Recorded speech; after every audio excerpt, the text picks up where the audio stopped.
Vamos a estar estudiando el Evangelio que viene del apóstol Pedro, en la primera carta, capítulo primero, y vamos a leer del versículo 13 al versículo 23. Primera de Pedro, capítulo 1, versículo 13. Por eso, dispónganse para actuar con inteligencia, tengan dominio propio, pongan su esperanza completamente en la gracia que se les dará cuando se revele Jesucristo. Como hijos obedientes, no se amolden a los malos deseos que tenían antes cuando vivían en la ignorancia. Más bien sean ustedes santos en todo lo que hagan, como también es santo quien los llamó. Pues está escrito, sean santos porque yo soy santo. Ya que invocan como Padre al que juzga con imparcialidad las obras de cada uno, vivan con temor reverente mientras sean peregrinos en este mundo. Como bien sabe, ustedes fueron rescatados de la vida absurda que heredaron de sus antepasados. El precio de su rescate no se pagó con cosas perecederas, como el oro o la plata, sino con la preciosa sangre de Cristo, como de un cordero sin mancha y sin defecto. Cristo, a quien Dios escogió antes de la creación del mundo, se ha manifestado en estos últimos tiempos en beneficio de ustedes. Por medio de él ustedes creen en Dios, que lo resucitó y glorificó, de modo que su fe y su esperanza están puestas en Dios. Es la palabra de nuestro Dios para nosotros en el día de hoy. Oremos. Padre eterno, te pido que estés con nosotros en este momento. A todas las personas que están en línea, dales el Espíritu Santo para que puedan estar escuchando tu mensaje, y todos los que están aquí presentes también, Señor. Abre nuestros corazones y nuestras mentes para ese mensaje que vamos a recibir, que es tan importante como siempre en estas circunstancias que estamos viviendo. Que mis palabras sean tus palabras, Padre mío. Te pedimos esto en el nombre de Jesucristo. Amén. Yo no sé si ustedes conocen o han leído acerca de Viktor Frankl, doctor Viktor Frankl. Es un doctor australiano. Él es psicoanalista y psicoterapeuta. Y él vivió 3 años en el peor campo de concentración en la Alemania, Auschwitz. No sé si lo pronuncio bien, pero es el peor. Si ustedes ven la historia del Holocausto, es el peor campo de concentración que alguien pudiera vivir. Terrible, brutal. Él vivió y sobrevivió 3 años esa experiencia. Y él cuenta, cuando sale, él básicamente cuenta que como psicoanalista y psicoterapeuta se dio cuenta cómo actuaban cada una de las personas que estaban en el campo de concentración y cómo respondían al sufrimiento, y cómo enfrentaban. Y se dio cuenta que habían 4 tipos de personas. Y les voy a describir lo que dice. La primera era todos aquellos que llegaban nuevos, empezaban a adoptar básicamente lo que estaban experimentando externamente en el sentido de violencia.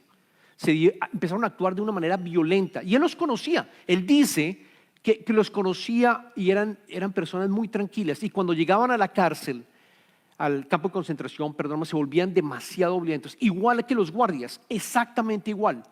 Estaban manejando, su corazón cambiaba y estaban manejando la ira. Y ese grupo eran los primeros que fallecía, era fusilado o era llevado a las cámaras de gas. Porque al final había violencia y los guardias definitivamente terminaban acabándolos a ellos. No les servía para los propósitos de esclavitud que estaban teniendo de construcción. El segundo grupo era un grupo que perdía absolutamente la esperanza. Llegaban y veían esa situación tan crítica, tan inhumana, que perdían la esperanza y de pronto una mañana no se levantaban porque tenían que levantarse a las 4:30 de la mañana en verano, trabajar 11 horas en trabajos forzados, o a las 5:30 de la mañana en invierno y trabajar 11 horas. Era obligatorio, 1 hora para almorzar nada más, con frío, sin zapatos muchas veces.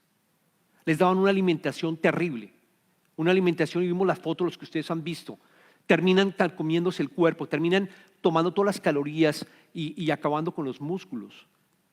Y estas personas obviamente ya renunciaban y decían, ya no más, no puedo hacerlo, y se quedaban en la cama, no salían cuando los guardias eran asesinados porque no les servían. El tercer grupo era aquel que guardaba la esperanza, pero guardaba la esperanza de una manera temporal. No era una esperanza de una manera que llegara a más allá de eterna, si lo quisiéramos llamar. Estas personas, por ejemplo, pensaban que para diciembre del año 1944 al año 1945, cuando se celebrara la Navidad, ellos decían, ya voy a estar liberado. Ellos esperaban, colocaban su esperanza y les decían, para Navidad vamos a estar libres, para Navidad voy a estar libre. Y eso les daba la energía para afrontar el sufrimiento hasta llegar Navidad. Pero ¿qué pasaba? Cuando se acercaba la época de Navidad, se daban cuenta que no estaba acabando la guerra y se deprimían. Y las defensas, y él es doctor, las defensas se bajaban absolutamente, y les daba, como estaban tan hacinados, se enfermaban, morían de tifus o de algún otro tipo de enfermedad contagiosa. ¿Qué mensaje tan importante para nosotros que estamos viviendo en este momento también? Que sentimos que tenemos temor, que vivimos, nos dice el mundo también que tenemos que cuidarnos, obviamente que tenemos que cuidarnos, pero nuestra esperanza no la colocamos tampoco hacia cosas que van más allá, que no tienen una fecha de expiración, y se nos puede también bajar nuestras defensas. Él lo reconoce, les dice, yo me di cuenta de eso. Es más, había un prisionero que soñó, tuvo un sueño vivo, que el día 30 de marzo de 1944 la guerra se iba a acabar. Él soñó eso, lo vio tan vivo que le dijo al doctor, tuve un sueño. Y le preguntó cuál fue el sueño. El sueño es que el 30 de marzo la guerra se acaba y vamos a ser libres. Y él cuenta que estaban en febrero apenas, justo un mes para pasar. Y esta persona estaba viva y estaba entusiasmada. Y llegó el momento, el 28, llegó el 29 y de nuevo se fue decayendo. Tuvo fiebre, se subió la fiebre. El día 31 de marzo muere. La esperanza que tenían era una esperanza que tenía una fecha de expiración y morían. Y hubo un cuarto grupo que sobrevivió, muy pequeño, muy pocos, entre ellas el doctor Viktor Frankl sobrevivió. Y él dice, y quiero colocarlo acá, él dice, la vida solo tiene sentido si tenemos una esperanza y un significado que el sufrimiento e incluso la muerte no pueden destruir. Esa es su conclusión. La vida solo tiene sentido si nosotros tenemos una esperanza y un significado que va más allá de la muerte, que realmente no la puede destruir. Él concluye esto, y para los que quieren leer el libro, el libro se llama El hombre en busca de sentido en español, y en inglés Man's Search for Meaning. Yo leí ese libro como parte de mi testimonio, por eso que lo conozco, porque cuando yo estaba buscando el sentido en mi vida y de lo que yo estaba haciendo, varios de los libros que llegaron a mis manos, que el Señor me colocó, fue uno de estos. Y me di cuenta, yo tengo que buscar un sentido en mi vida que trascienda mi muerte, que haya un legado. Yo tengo que hacerlo, porque si yo trabajo solamente por cosas temporales, que tengan fecha de expiración, y mi esperanza es en algo que expira aquí en el mundo, así sea dinero, si sea fama o algo por el estilo, no tiene sentido mi vida. No me va a satisfacer, no me voy a sentir lleno. Y es parte de lo que a mí me ayudó, y espero que a todos los que están escuchando, si pueden leer el libro, léanlo. Él era judío, obviamente. No sabemos si aceptó al Señor, pero escribió el libro. Es más, creó la terapia llamada logotomía. Así que les recomiendo. Y es parte de lo que viene en el mensaje. ¿Por qué? Porque Pedro, el apóstol Pedro nos dice exactamente lo mismo. El apóstol Pedro en su primera epístola le estaba hablando a las personas que estaban en Asia, a todos los gentiles que habían aceptado al Señor, a los judíos que se habían convertido también. Y les estaba diciendo, ustedes están sufriendo, pero pongan su esperanza en nuestro Señor Jesucristo, porque Él resucitó. Nosotros lo vimos, hay resurrección después de la muerte. O sea, pongan su esperanza, completamente su esperanza en Él. Volvamos a leer los versos 13, el verso 3 y el 5 al principio para darles una perspectiva.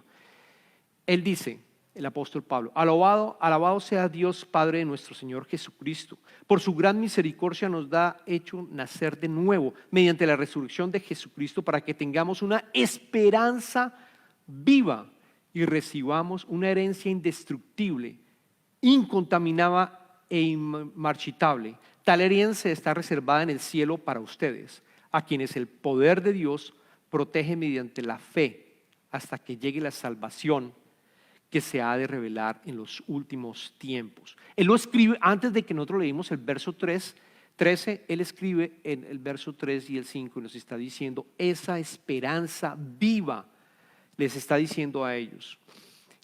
¿Por qué? Porque vamos a recibir una herencia indestructible, incontaminada e inmarchitable. Que en el mundo puede llegar a ser de una manera indestructible o incontaminada, que no se contamina o inmarchitable.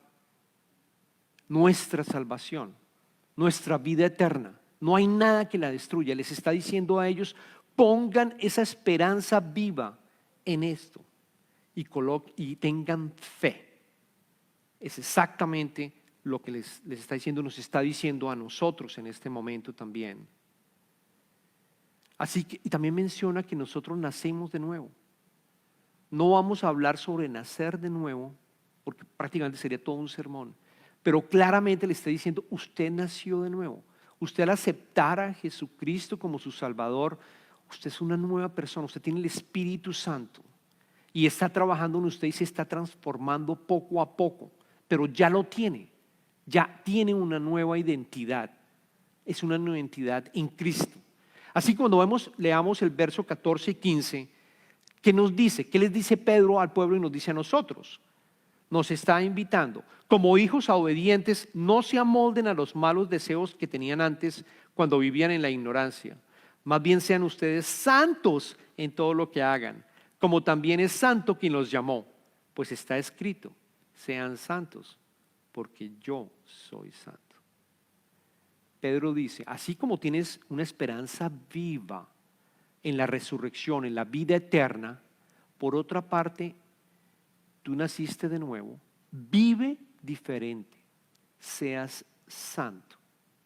Y ustedes me dirán, pero a ver, pastor, ¿cómo hago, Darío? ¿Cómo hago para vivir santo? Y de pronto también se pregunta qué significa, y yo les hago la pregunta, ¿qué significa ser santo? ¿Qué les llega a la mente cuando yo les digo sean santos?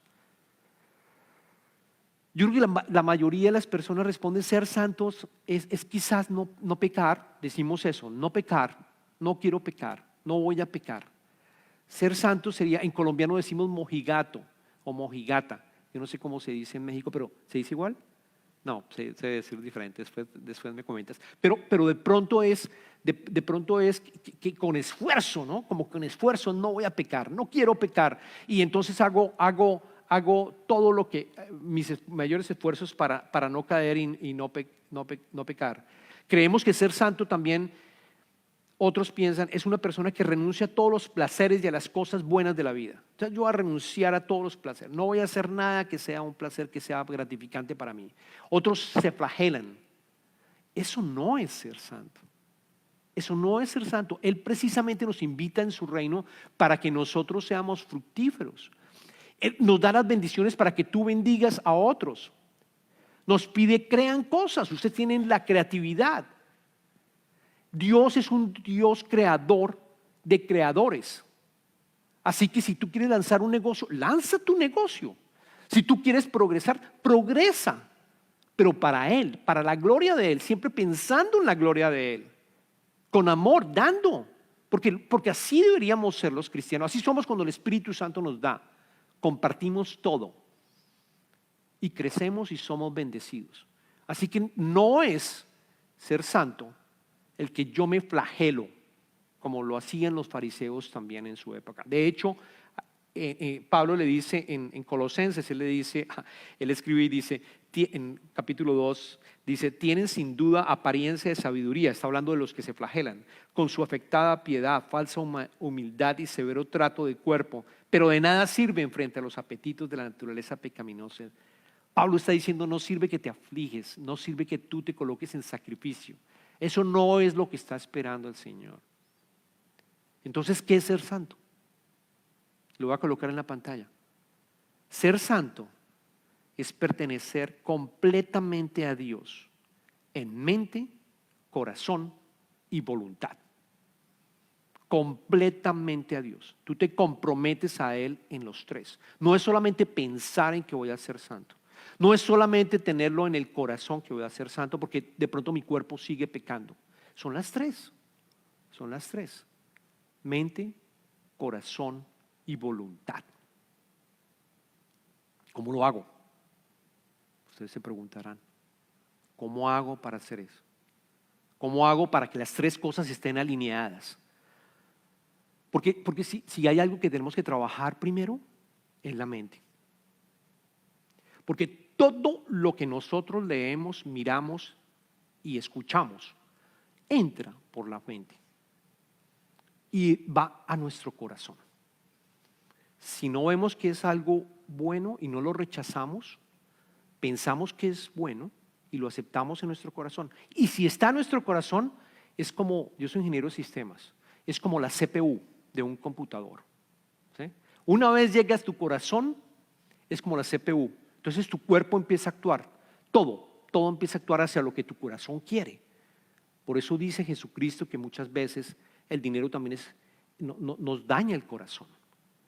Y el pecado también nos daña porque entra el corazón y empezamos a actuar de una manera que no es agradable para Él. No es la manera como deberíamos ser. Luego Pedro está diciendo, ustedes me dicen, ¿cómo? Empieza trabajando con la inteligencia. Con la inteligencia. De hecho, lo dijo en el verso 13, lo dijo, trabajen con su inteligencia. Y el otro mensaje que nos dice es, como recomendación, está en el verso 17. ¿Cómo hago yo para trabajar esas cosas alineadas, empezando también con la inteligencia? Está en el verso 17 y lo dice, ya que invocan como Padre al que juzga con imparcialidad las obras de cada uno, vivan con temor reverente, creo que lo subrayé, temor reverente mientras sean peregrinos en este mundo. Dos cosas interesantes, temor reverente. Tengan temor. No porque Dios es un Dios castigador, Dios es un Dios de amor. Pero reverente es porque Él es santo. No hay palabras para expresarlo. Él es omnipresente. Él es más que omnipresente. Es indescriptible para nosotros. No podemos. Por lo tanto, es tan santo que yo tengo reverencia. Es un temor reverente. Es como por ejemplo, cuando tu papá, cuando tú tienes tu papá, tú le tienes temor a tu papá y le tienes reverencia a tu papá porque él tiene autoridad. Ese temor reverente tenemos que asimilarlo realmente de respeto. Es un respeto que tú tienes a tu padre. Pedro nos está invitando a que hagan esto. Y lo otro, que sean peregrinos. La mejor traducción, que sean extranjeros. Porque ustedes han nacido de nuevo. Luego no pertenecen a esta tierra. Ustedes ya tienen una nueva ciudadanía. Ya no es lo anterior, no es la misma ciudadanía anterior que tenían. Ya tenemos una nueva ciudadanía. Y no significa ser turista. Porque ¿qué pasa con un turista? Cuando un turista va a un país, no sé si ustedes han ido a un país donde hablan diferente el español, seguramente cuando van a ese país van ustedes como turista a un hotel. Luego les hablan en el idioma de ustedes. Van a un carro, a un taxi y el taxi es especial. No se unen con el resto de las personas. No lo hacen. Estamos yendo de paso apenas, turista por unos días y salgo. No viven en ese país. Tampoco es un inmigrante, porque un inmigrante es una persona que sale de un país y se va a otro país y quiere adoptar esa cultura. Entonces nosotros queremos adoptar la cultura para volver. Nos pasó a nosotros cuando llegamos a este país. Al principio no queríamos ser americanos. Después nos dimos cuenta de que sí, y lo grande que ha sido este país para nosotros. Luego nos convertimos realmente en inmigrantes. Pero al principio, ¿saben qué? Teníamos visa de trabajo. Éramos extranjeros con visa de trabajo. Porque no queríamos volvernos. Yo recuerdo que le decía a mis hijos, ojo, usted es colombiano. Usted es colombiano, usted no es americano. Nosotros tenemos nuestra propia cultura. Y cuidado. Siempre estaba pensando en esa manera, diciéndoles de esa manera. ¿Por qué? Porque yo quería mantener mi propia cultura. Esa etapa es la que Pedro nos está diciendo. Vivan como extranjeros con visa de trabajo o como expatriados. Ustedes no son de este mundo, vivan diferente. Pero por supuesto vivan, tengan comunidad, tengan sus hijos. Por supuesto, amen a los demás, como Jesucristo lo hizo. Jesucristo vino como extranjero. ¿Por qué no aprendo de Él? Aprendo de Jesucristo. Él vino como extranjero, siempre en comunicación con el Padre, viviendo una vida trinitaria, en espíritu con el Padre, totalmente, orando todo el tiempo. Con su inteligencia también, porque Él sabía que habían personas malas. Y nosotros, Pedro nos dice primero, usen su inteligencia, sean hábiles para distinguir qué es realmente lo bueno o no bueno desde el punto de vista bíblico.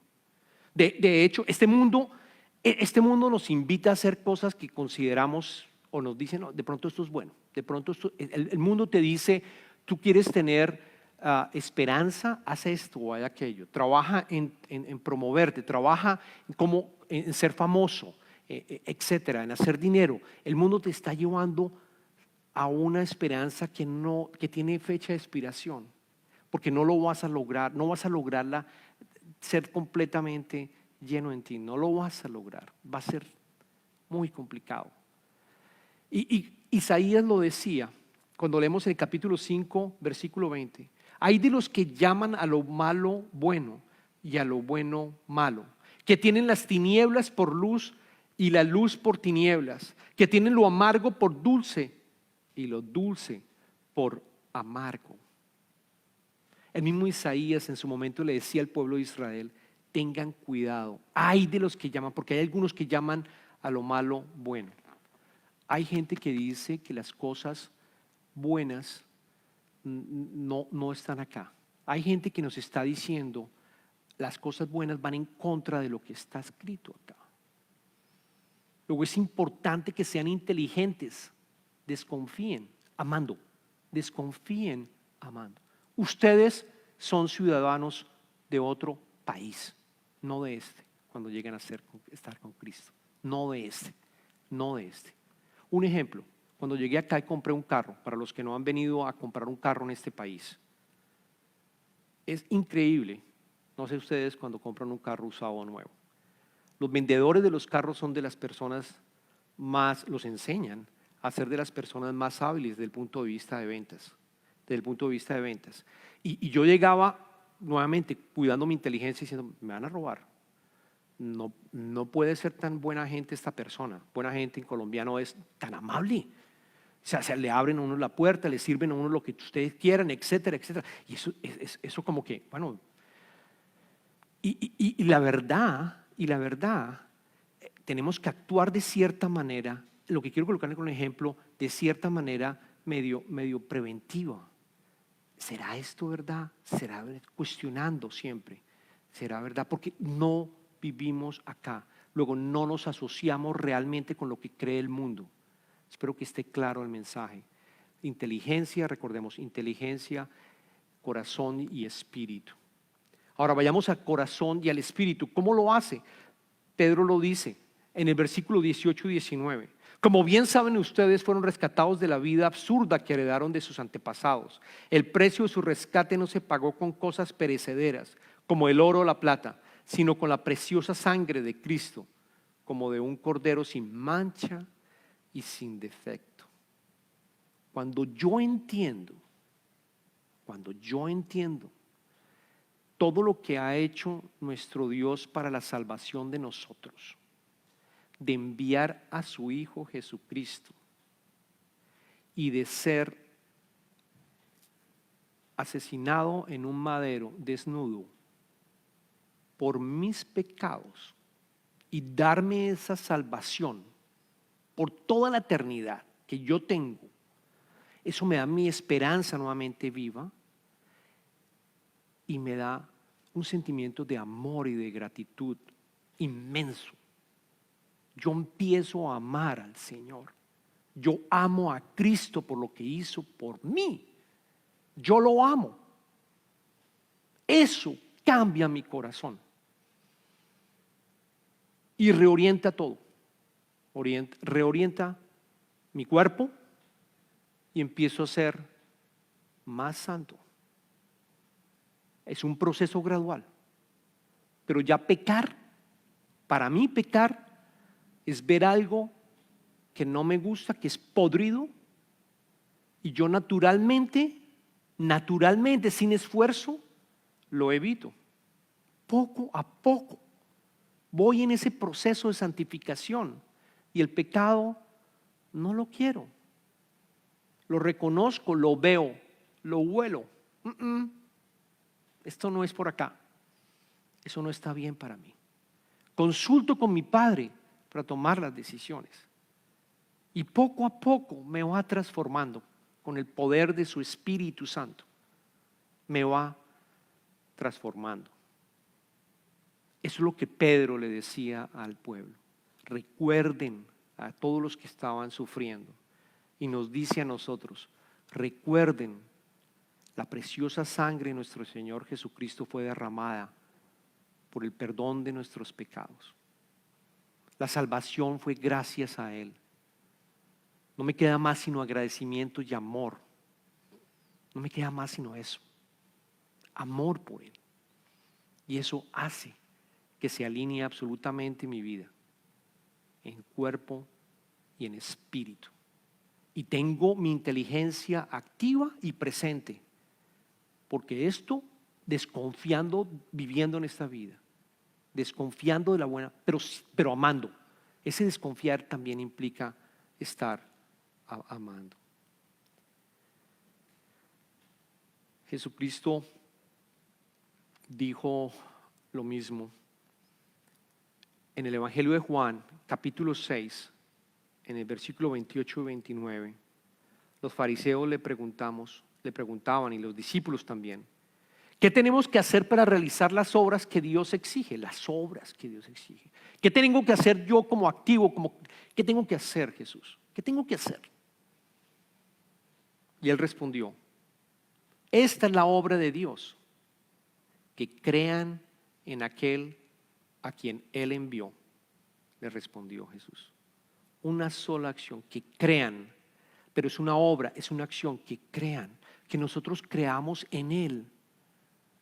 Y si tú estás escuchando y todavía no crees en nuestro Señor Jesucristo, yo te invito a que veas las Escrituras, veas los Evangelios y escucha al Espíritu Santo.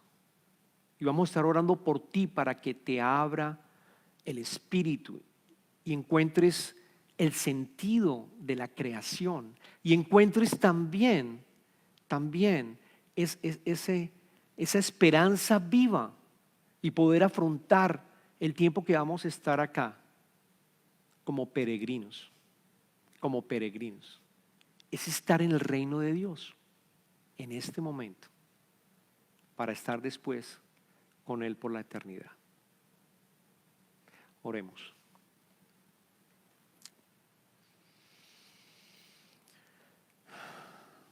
Señor, te damos infinitas gracias por lo que hiciste en la cruz. Te pedimos, Señor, que protejas nuestras mentes nuestro corazón, nuestros cuerpos, y que nos recuerdes a través del Espíritu Santo que nosotros estamos de paso, que nosotros hemos nacido de nuevo